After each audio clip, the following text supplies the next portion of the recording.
আমি আমড়া আচার করব ঝটপট। 500 গ্রাম আমড়া নিয়েছি। এবার এটাকে ধুয়ে নিয়েছি, ধুয়ে কেটে নেব। আমড়াটা কেটে নিয়েছি 2 টুকরো করে। 5 ফোড়ন, কাঁচা লঙ্কা, সর্ষে, মুড়ি, রসুন এটাকে গুঁড়ো করে নেব। 2 চামচ ভিনিগার দিয়ে দেব।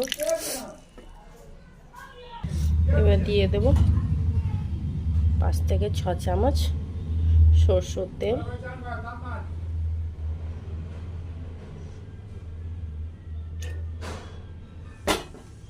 সরষের তেলটা দিয়ে দিলাম। এবার দেব শুকনো লঙ্কা, 3 থেকে 4টে শুকনো লঙ্কা। এবার দিয়ে দেব একটু আদা। লঙ্কাটা লাল হয়ে গেছে। এবার দিয়ে দেব মশলার গুঁড়োটা।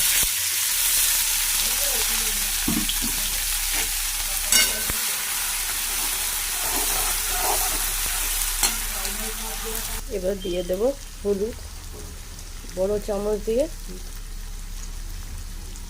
1 চামচ। কাটা আমড়াগুলো দিয়ে দেব।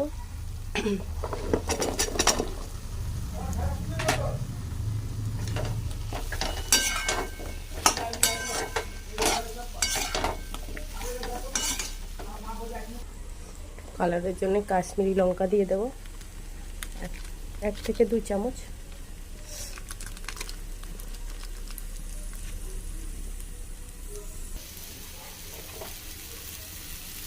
এবার দিয়ে দেবো নুন 2 থেকে 3 চামচ। নুনটা একটু বেশি লাগে, টক হলে টক আছে।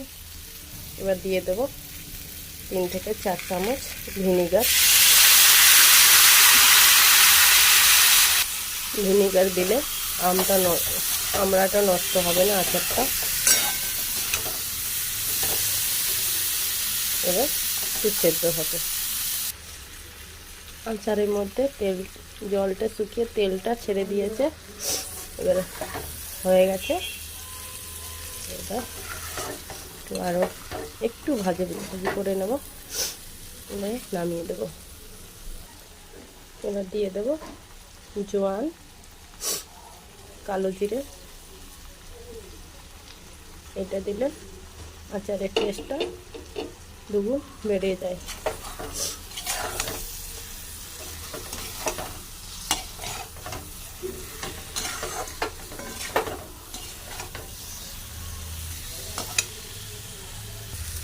আচারটা হয়ে গেছে। এবার বন্ধ করে দেবো গ্যাসটা। ঠান্ডা হয়ে গেলে বয়ামে রাখবো। 1/2 কেজি বয়ামের কৌটো আছে জ্যামের, ওটার মধ্যে ঠান্ডা হয়ে গেলে রেখে দেবো।